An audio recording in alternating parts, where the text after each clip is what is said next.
সপ্তম শ্রেণীর প্রিয় শিক্ষার্থী এসালদার স্যার ইউটিউব চ্যানেল থেকে তোমাদের সবাইকে স্বাগতম। আজকে তোমাদের জন্য আরেকটি নতুন ভিডিও নিয়ে এসেছি। সংস্কৃত মডেল প্রশ্ন সেট নম্বর 3, অর্থাৎ আমি ইতিপূর্বে আরও দুটি সেট আমার ইউটিউব চ্যানেলে দিয়ে দিয়েছি। আজকের সেট নম্বর হচ্ছে 3, প্রথম পর্যায়ক্রমিক মূল্যায়ন, 30 মার্কের একটি স্কুলের প্রশ্ন বিশ্লেষণ সহ আমি সম্পূর্ণ সমাধান দেখাবো। আর এই ভিডিওতে আমি সংস্কৃতর যে বেসিক বিষয় সেটা নিয়ে আলোচনা করব। কীরকম অ আ ক খ 1 2 এগুলি কীভাবে তোমরা পড়বে, কীভাবে লিখবে সেই বিষয়ে কমপ্লিটলি একটি ধারণা দেবো। কাজে তোমরা যারা এখনও আমার চ্যানেলটিকে সাবস্ক্রাইব করোনি তারা এখনই চ্যানেলটিকে সাবস্ক্রাইব করে বেল আইকনটি প্রেস করে দাও এরকম আরও অনেক ভিডিও পাওয়ার জন্য। তাই প্রথমেই তোমরা প্রশ্ন দেখে নাও। এটা হুগলি কলেজিয়েট স্কুল আর একই সাথে সোদপুর হাই স্কুল, অর্থাৎ দুটি স্কুলে এই প্রশ্নটি এসেছে। হ্যাঁ, তো এই প্রশ্নটি আমরা যদি এক এক করে দেখি, 1 নম্বরে শব্দার্থ লেখো, 2 নম্বরে সংস্কৃত প্রতিশব্দ লেখো, 3 নম্বরে সংস্কৃত বিপরীত শব্দ লেখো, 4 নম্বরে প্রকৃতি প্রত্যয় নির্ণয় করো, 5 নম্বরে শব্দরূপ গঠন করো, তোমার 6 নম্বরে হচ্ছে ধাতুরূপ, 7 নম্বরে সংস্কৃত অব্যয় লেখো, বর্ণ বিশ্লেষণ করো, লিঙ্গ নির্ধারণ করো, উপযুক্ত বিশ্লেষণ পদ দিয়ে শূন্যস্থান পূরণ করো, 11 দেবনাগরী হরফে লেখো এবং 12 হচ্ছে বিশেষ্য পদ কাকে বলে উদাহরণ দাও। হ্যাঁ, এরকম করে বেশ কিছু প্রশ্ন আছে। আমরা প্রথমে বেসিক বিষয় দেখব যে সংস্কৃত স্বরবর্ণ কী। দেখো অ অ আ রস্যই কীভাবে লেখে এগুলি কিন্তু ভালো করে তোমরা প্র্যাকটিস করবে। দীর্ঘই, হ্রস্ব, দীর্ঘ, রি, এখানে কিন্তু ডাবল রি আছে। হ্যাঁ, লি ডাবল লিও আছে। এ, ওই, ও, ঔ, অং, অ, এরকম করে সংস্কৃততে লেখে। ঠিক আছে, এটা কিন্তু ভালো করে তোমরা যেমন মুখস্থ তো আসেই, ভালো করে লেখার প্র্যাকটিস করতে হবে। এরপরে আমরা সংস্কৃত ব্যঞ্জন বর্ণে দেবো। তো ব্যঞ্জন বর্ণ বেশ কয়েকটা বর্গে আলাদা আলাদা ভাগ করা আছে। যেমন ক বর্গ, ক বর্গ হচ্ছে ক থেকে উম পর্যন্ত। ক কীভাবে লেখে, খ, গ, ঘ, উম, এভাবে তোমরা লিখে প্র্যাকটিস করবে।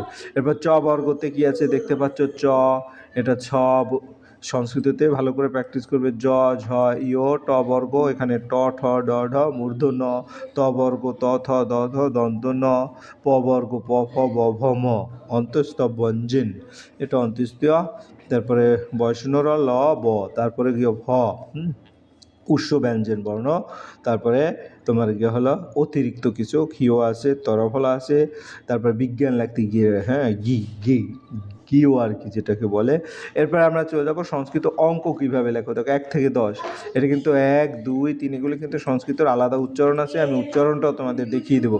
11 থেকে 20, 21 থেকে 30, তারপরে 31 থেকে 40, 41 থেকে 50, 51 থেকে 60, 61 থেকে 70 এবং 71 থেকে 80, 81 থেকে 90, 91 থেকে 100। এখন তোমাদের এক এক করে সংস্কৃতে অঙ্কে, সংস্কৃত কথায়, বাংলা উচ্চারণ, বাংলা অঙ্কে, বাংলা কথায় এরকম দেবে 1 থেকে 10। যেমন এইটা 1, হ্যাঁ, সংস্কৃত কথায় এরকম 1 লিখবে এবং উচ্চারণ, বাংলা উচ্চারণ 1 এবং তোমার সংস্কৃতে উচ্চারণ হচ্ছে একক। এরপরে 2কে সংস্কৃত বলে দিন, তারপরে 3কে সংস্কৃত বলে ত্রি, 4কে চতুর, 5কে পঞ্চ, 6কে ষট, 7 সপ্ত, অষ্ট, নব, দশ, এভাবে তোমরা কিন্তু ছোটোবেলায় যেরকম লিখেছো কথায় সংস্কৃতে সেভাবে লিখবে।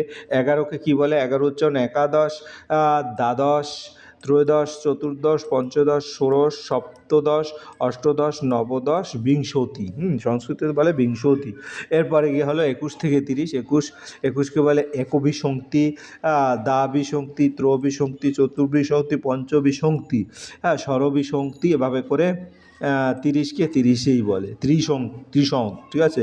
এরপর আমরা চলে যাবো পরের 41 থেকে 40, একত্রিশং শত, হ্যাঁ, ত্রিংশত, এভাবে করে কিন্তু তোমরা ভালো করে পড়ে নেবে। 31 থেকে 40, এবার 41 থেকে 50, এটাও কিন্তু 1 চতুর্থাংশ। তারপরে 42কে বলে চত্বারিংশত, হ্যাঁ, ত্রিচত্বারিংশত, হ্যাঁ, চতুষ্শতারিংশত, এরকম করে 50 পর্যন্ত পঞ্চাশত, হ্যাঁ, একপঞ্চাশত, দ্বিপঞ্চাশত, এরকম করে তোমার 60কে বলে ষষ্ঠী, এরকম 61 থেকে 70 যদি বলি, 70কে বলে সপ্ততি, নবষষ্ঠী, 59কে বলে নবষষ্ঠী, 68কে বলে অষ্টষষ্ঠী। এরকম করে তোমরা ভালো করে পড়বে। 71 থেকে 80 যেমন এক সপ্ততি, দ্বি সপ্ততি, ত্রিসপ্ততি, এরকম করে টোটাল 80কে বলে শীত। তোমরা ভালো করে দেখে নেবে। 81 থেকে 90 একাশীতি, দাশীতি, এরকম করে পড়বে। এবং 90কে বলে নবতি। 91 থেকে 100, 100কে বলে 91কে বলে এক নবতি, 92কে বলে দ্বিনবতি, এরকম করে টোটাল 100কে বলে শতম। তাহলে এইভাবে তোমরা ভালো করে প্র্যাকটিস করবে। এখন সরাসরি আমরা প্রশ্নের উত্তর আলোচনায় যাব। শব্দার্থ লেখো দ্রুমদল অথবা রিপুদল। এর শব্দার্থ কি সংস্কৃত যদি আমরা প্রথমে, আমি কিন্তু যারা একান্ত অনেক দুর্বল তারাও কিন্তু সংস্কৃত আসলে তোমাদের 7 থেকে সংস্কৃত শুরু, কাজেই আসলে সংস্কৃত সবাই কিন্তু একবারে প্রাথমিক অবস্থায়। এ কারণে তোমাদের এই অবস্থা বুঝে আমি কিন্তু সংস্কৃতর পাশাপাশি বাংলা উচ্চারণ এবং বাংলায় বুঝিয়ে দিচ্ছি। যেমন দুমদল অথবা রিপুদল, দুমদলের অর্থ হচ্ছে দুর্বল, আর রিপুদলের অর্থ হচ্ছে শত্রুদল, যেটাকে শত্রু সংঘ বলে। আর এটা যদি দুমদল তুমি সংস্কৃততে লেখো এভাবে লিখবে দুর্বল, আবার তোমার কি হলো রিপুদলকে এভাবে লিখবে, অর্থাৎ শত্রুদল বা শত্রু সমূহ। এরপর 2 নম্বরের প্রশ্ন, সংস্কৃত প্রতিশব্দ লেখো পুলকিত অথবা কমল। প্রতিশব্দ যেমন পুলকিত অথবা কমলের, তাই পুলকিত এটা হচ্ছে তোমার হৃষ্ট, পুলকিত এটা কিন্তু হৃষ্ট, সংস্কৃততে হৃষ্ট পড়বে। আর কমল হচ্ছে পদ্ম, এই যে পদ্ম উচ্চারণটা, আর সংস্কৃততে লিখবে এভাবে পদ্ম, পদম নিচে, ঠিক আছে। এরপরের সংস্কৃত বিপরীত শব্দ লেখো শুভ্র অথবা অম্লান। এরকম বেশ কিছু, শুদ্ধ অথবা অম্লান আমার এখানে আছে। শুদ্ধ হচ্ছে এরকম, এটা হচ্ছে শুদ্ধ, অশুদ্ধ হবে, আর অম্লান হবে মলিন। তা আমরা যদি দেখি শুদ্ধ এটা অশুদ্ধ, এটার সংস্কৃত অশুদ্ধ, এবং অম্লানের মলিন সংস্কৃততে। এরপর আমরা চলে যাব 4 নম্বরে, প্রকৃতি প্রত্যয় নির্ণয় করো। তারপর তো মানব এবং নামী। মানব হচ্ছে মনোযোগ, আমি যদি দেখি মনোযোগ মানব, আর নামী হচ্ছে নাম যোগী নামী। এরপর আমরা চলে যাব 5 নম্বর প্রশ্নে, শব্দরূপ গঠন করো যে কোনো 4টি। ছায়া শব্দের চতুর্থ, আমরা যদি দেখি ছায়া শব্দের তৃতীয়া বিভক্তির এক বচন ছায়ায়, আমরা এরকম করে দেখো ছায়ায়। এরপরে অস্মদ ষষ্ঠী এক বচন, এই যে অস্মদ ষষ্ঠী এক বচন হচ্ছে মম। তারপরে নরস শব্দের ষষ্ঠী বিভক্তি এক বচন, নর শব্দ হচ্ছে নরস্য। তারপরে মুনি শব্দের প্রথমা বিভক্তির এক বচন, এটা হচ্ছে মুনি, এখানে কিন্তু একটা তোমার বিসর্গ হবে। লতা শব্দের তৃতীয়া বিভক্তি এক বচন, লতা তৃতীয় এক বচন হচ্ছে লতয়া, লতয়া। তোমরা কিন্তু এই পার্টটা তোমরা লিখবে, আর এটা তোমাদের সুবিধার্থে ডান পাশের যে পার্টটা আছে সুবিধার্থে আমি দেখিয়ে দিয়েছি উচ্চারণটার জন্য, ঠিক আছে। এরপর 6 নম্বরে ধাতুরূপ গঠন করো। জি ধাতুর লট উত্তম পুরুষ এক বচন। তো জি লট উত্তম পুরুষ এক বচন হচ্ছে, আমরা যদি এখানেও উচ্চারণটা দেখি জিনোমি, অর্থাৎ এই যে এটার সংস্কৃততে উচ্চারণ জিনোমি। আর পট লট মধ্যম পুরুষ দ্বিবচন, এটা হচ্ছে পঠত, অর্থাৎ এটা পঠত। তারপরে লট প্রথম দ্বিবচন, দ্বিবচন হচ্ছে গচ্ছত, গচ্ছত। তারপরে লট উত্তম পুরুষ এক বচন হচ্ছে ভবামি। তাহলে ভবামি, ঠিক আছে। এভাবে তোমরা সুন্দর করে উত্তর দিয়ে দেবে।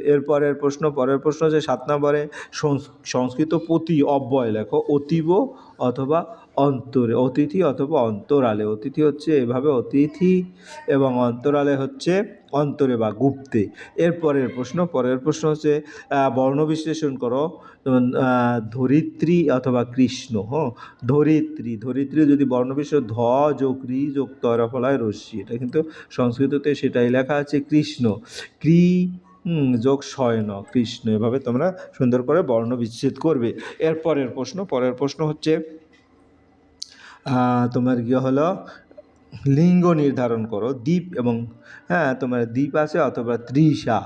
দ্বীপ হচ্ছে পুংলিঙ্গ আর তৃষা হচ্ছে স্ত্রীলিঙ্গ। আর দ্বীপের কিন্তু সংস্কৃততে এভাবে, তৃষার সংস্কৃত স্ত্রীলিঙ্গ, এভাবে তোমরা দেখিয়ে দেবে। 10 নম্বর প্রশ্ন, উপযুক্ত বিশ্লেষণ পদ দিয়ে শূন্যস্থান অহং ড্যাশ, অহং ড্যাশ এভাবে যদি থাকে, অর্থাৎ অহং সুন্দরম পুস্তকং পঠামি, অর্থাৎ এটা সুন্দরম হবে, ঠিক আছে। আর এটা অহং সুন্দরং পুস্তকং পঠামি, পরের যেটা আছে সেটা হচ্ছে দরিদ্র দুর্বল বালক, এটা দুর্বল, হ্যাঁ, দরিদ্র দুর্বল বালক। এর পরের প্রশ্ন যেমন দরিদ্র ড্যাশ প্রশ্ন। এরপরে আমরা 11 নম্বর দেবনাগরী হরফে লেখো মাতা এবং কোমলা, ঠিক আছে। মাতা হচ্ছে এবং কোমল, মাতা যদি বলি মাতা হচ্ছে মাতা এবং কোমল হচ্ছে কোমল, এভাবে তোমরা সংস্কৃততে দেখতে পাচ্ছ যেভাবে সুন্দর করে লিখে দেবে। এরপরে আমরা 12 নম্বরের প্রশ্ন দেখব। 12 নম্বরের বিশেষ্য পদ কাকে বলে উদাহরণ দাও। এই যে 12 নম্বরের বিশেষ্য পদ কাকে বলে উদাহরণ দাও। যে পদ দ্বারা ব্যক্তি বস্তু স্থান বা ভাব বোঝায় তাকে বিশেষ্য পদ বলে। হ্যাঁ, তোমার বিশেষ্য পদ বলে। উদাহরণ হচ্ছে কি, উদাহরণ হচ্ছে তোমার হাম পুস্তকম, ঠিক আছে, রাম পুস্তকম, ঠিক আছে, এগুলি হচ্ছে উদাহরণ। যে পদ দ্বারা ব্যক্তি বস্তু স্থান বা ভাব বোঝায় তাকে বিশেষ্য পদ বলে। এরপরের প্রশ্ন হচ্ছে 13 নম্বর, বিশেষ্য এবং বিশেষণ পদ পৃথক করো। প্রিয়, কন্যে, তারপর অন্ধ, ভিক্ষুক, উজ্জ্বলানি, নক্ষত্রানি। তাহলে এক্ষেত্রে যদি আমি আলাদা আলাদা করি, বিশেষণ হচ্ছে প্রিয়, আর বিশেষ্য হচ্ছে তোমার বালক বা, তারপরে তোমার পরে যদি বলি বিশেষণ হচ্ছে অল্পং, বিশেষ্য হচ্ছে দুঃখম, তারপর বিশেষণ হচ্ছে উজ্জ্বলানি, বিশেষ্য হচ্ছে নক্ষত্রানি।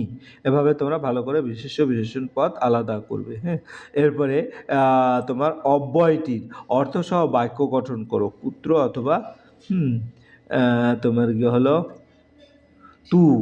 তু, কিন্তু যেটা, তারপরে তুমি বালক কিন্তু আমি ছাত্র, এখানে কিন্তু এভাবে তোমার ব্যবহারটির অর্থসহ বাক্য রচনা করতে বলছে। তুমি বালক কিন্তু আমি ছাত্র, তাহলে এটা উচ্চারণ বলে স বাল তু অহং ছাত্র।